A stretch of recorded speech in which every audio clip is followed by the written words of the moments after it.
So today, we're going to dive into one of the most important documents you'll ever sign, but probably one of the least read, your employment contract.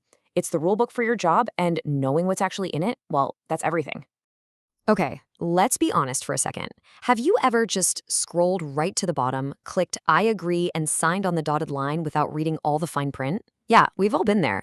But here's the thing, that document is the legal blueprint for your entire working relationship. Knowing what's inside isn't just a good idea, it's absolutely crucial.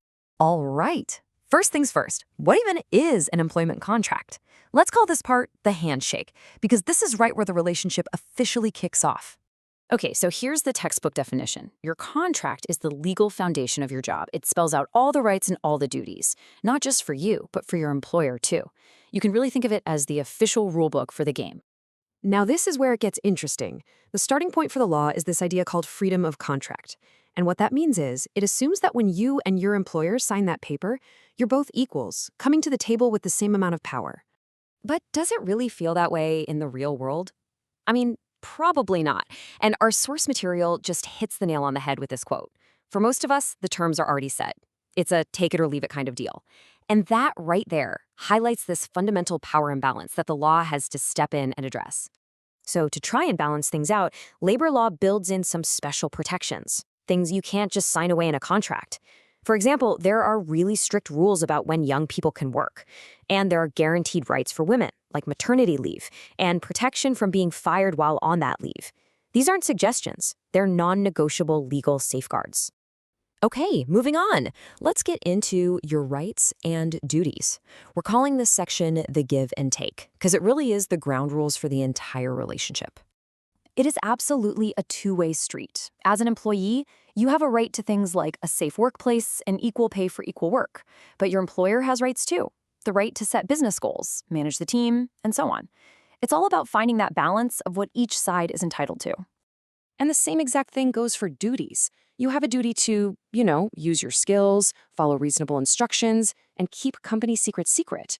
On the flip side, your employer has a duty to provide you with work, pay you on time, and, this is a big one, provide a safe work environment. So, what does providing a safe system of work actually look like? It's not just some vague idea.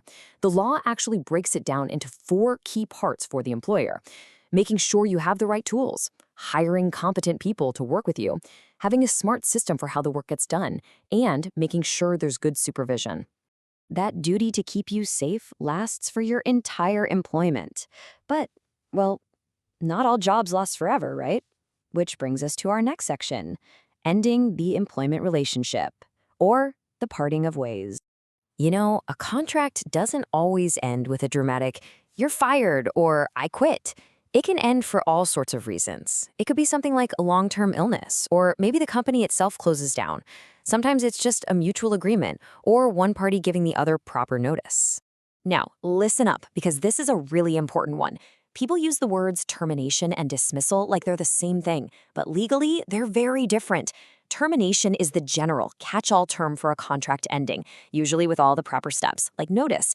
Dismissal, on the other hand, often means things ended without those formalities, and that can sometimes mean you lose out on benefits.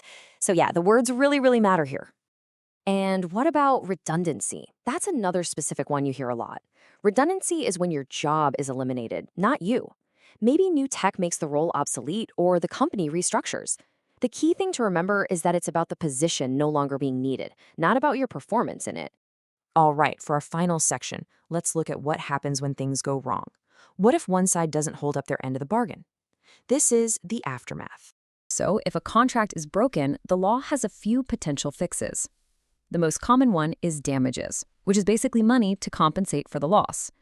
Then you have two others: reinstatement, which is getting your exact old job back, and reemployment, which is getting a similar job with the same company on the same terms. You might be wondering, why is getting your exact job back, reinstatement, so rare? Well, the reasoning is pretty practical. Courts are really hesitant to force an employer and an employee back together after things have gone sour. It could just create a hostile, awkward, and totally unproductive situation for everyone involved. So after all of that, it really just boils down to this. Your contract is a promise. It's a set of mutual promises between you and your employer. So the big question I want to leave you with is this: is that promise being kept?